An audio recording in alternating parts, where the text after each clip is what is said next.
Hi, here's another quick tip for you. Again, I'm going to talk today a little bit about your position on your posture and your grip, where you hold your hands.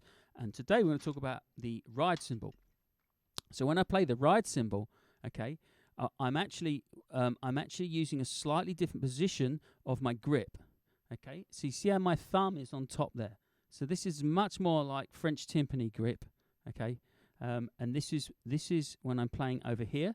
My hand is in this position with my knuckles on top, my fingers underneath the stick, yeah, in this position, like this, yeah.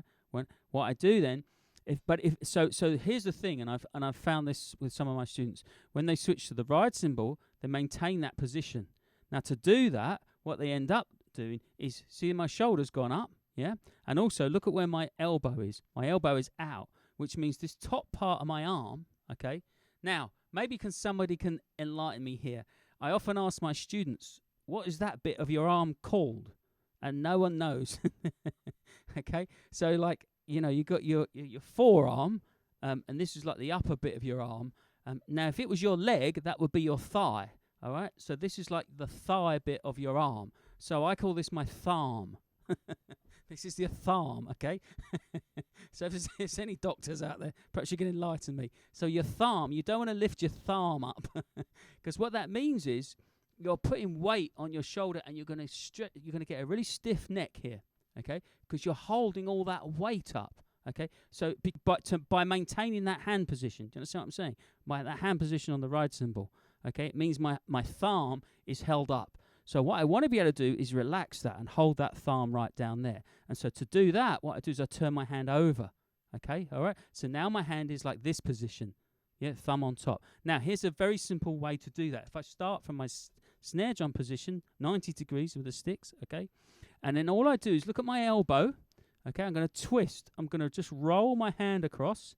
And then look at that. Beautiful. Right there. So that's why my ride cymbal is set up in that position. It's up, and it's got a little bit of angle on it, okay? I'll switch cameras. Maybe you can see that a bit better. So think about how you set up. I know it's maybe not the coolest way to do it anymore, and people have all these kind of funny setups with it very low and flat. But if you look at this, this the ergonomics of this, okay? The ergonomics from here, look, that just rolls around. And that is perfect. That's in the perfect position. I'm hitting the cymbal right in the middle there between the bell and the edge.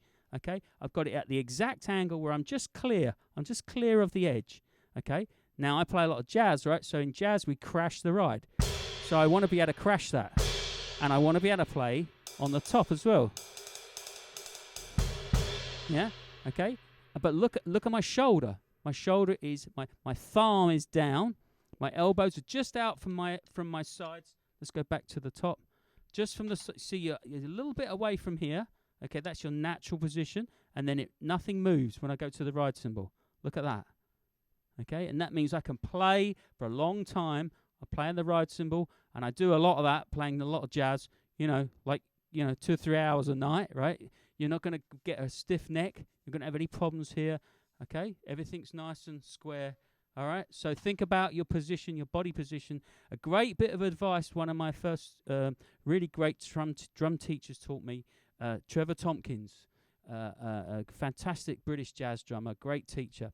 And he told me this, and it was really rung true. He said, what you should do is set the drums up around you, not you move your body around the drums. Isn't that brilliant? Yeah, simple, but that's, of course. Duh, right?